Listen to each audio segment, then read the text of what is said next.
नमस्कार, मैं सलोनी नांदे और आप देख रहे हैं केसरी उजाला न्यूज। भारतीय जनता पार्टी के नेता पंकजा मुंडे आज नागपुर आए हैं।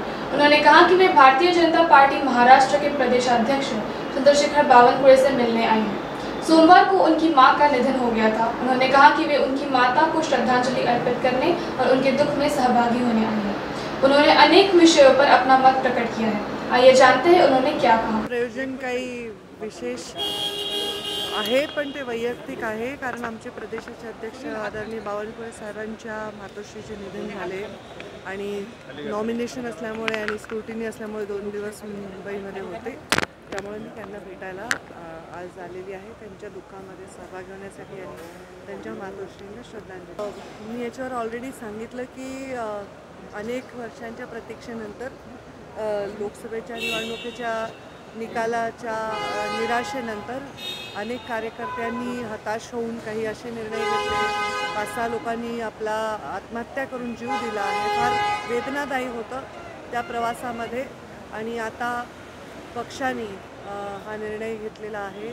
त्यांचे तर मी सर्वांचे आभार मानलेच आहेत। अगदी JP नड्डाजी, आदरणीय अमित भाई, आमचे प्रधानमंत्री, आपले देवेंद्रजी आणि बावनकुळे साहेब, त्यासमवेत त्या सर्व लोकांचे ज्यांनी 5 वर्ष कोणत्याही अपेक्षेविना निस्वार्थपणे प्रेम केलं आणि माझ्या पाठीशी खंबीरपणे उभे राहिले आणि त्यांच्यासाठी हे सर्व भविष्यातलं आयुष्य जे काही मला संधी मिळत जातील ते समाजाच्या सेवेसाठी मी सदैव आधी दिलेलं आहे आणि भविष्यात देते। आता बघू, उद्या कळेल काय होणार आहे। उद्या विड्रॉल आहे। जरी म्हणजे जे काही निर्णय घेतलेलेच आहेत पक्षातल्या सर्व दिग्गज नेत्यांनी आणि निवडणूक झाली तरी पण आमच्या मध्ये प्रचंड आत्मविश्वास आहे आणि आम्ही त्याला यामध्ये पक्षश्रेष्ठी निर्णय घेतील। प्रदेशाध्यक्षांच्या घरी अशा घटना घडल्यामुळे नक्कीच कोर कमिटी बसून निर्णय घेईल। याच्यामध्ये काय करायचं ते उद्या निर्णय।